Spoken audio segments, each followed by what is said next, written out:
Hello, Vudani here. Today I'm gonna show you the warrior spec that I used for some of my other videos. The spec itself isn't really that original. Most of you have probably already seen or heard of it at least. So instead of putting too much depth on the intricacies on how to charge people and smash a button or two, I figure I'll try to give you some pointers on combating this warrior spec that you'll probably see a lot and continue to see. The spec I actually went with here is pretty similar to builds you'll see of this type, but I would say it's probably a little bit more offensive. I go 30 into arms and pick up the frenzy and fury buffs, and they do help, but overall it'd probably be a better option to get something more defensive. As you can tell, the only actual defensive trait that I pick up here is that endure pain on 25% health, which, in my opinion, should be a staple for any competitive warrior build. With 30 points into discipline, you can probably already tell that this build is going to be focused on eviscerate from the axe, which it is. And that's pretty much the theme here. You're gonna go in with the great sword, get some damage, and switch to axe to finish them off with one eviscerate, two, whatever it takes. Just you switch into axe and beat them down with your melee attack and then finish them with your burst abilities. And pretty much all of these axe builds that you'll see, they're very common. They're going to rely on that burst ability. The eviscerate is actually one of the easiest skills in the game to dodge, and that is your trump card versus warriors. I'll show you the eviscerate a bit, you'll see it now.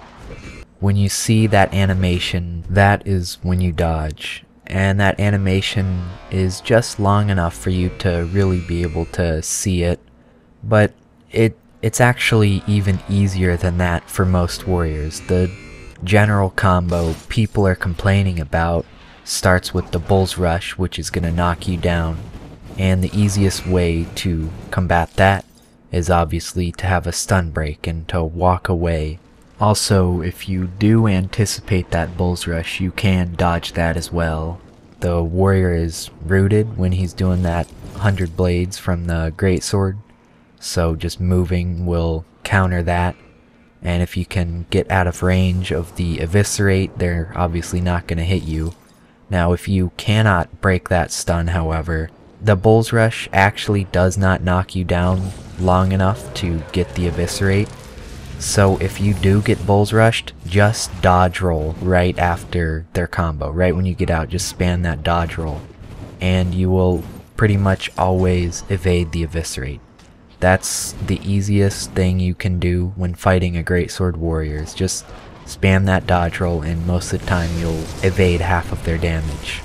After that, though, the auto attacks are going to hurt a lot, so the best thing you can really do fighting an axed warrior is try to keep your distance and watch for the lunging attacks, the eviscerates.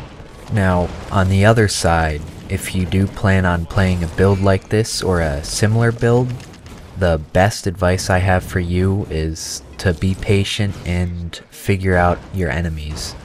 A lot of enemies are going to do the same type of movements when they see you. They usually have a set plan for warriors, and if you can figure that out and you can not waste a cooldown on their dodge roll, then you'll be able to hit them most of the time. Also, one thing to notice is that a lot of people, when they do dodge roll, they're going to hit it twice, so expect that. Expect chain dodge rolls.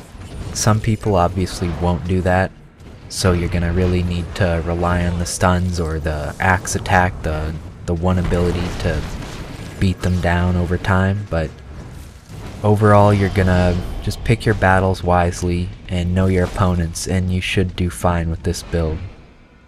I hope this video was helpful for you, and as always, thanks for watching.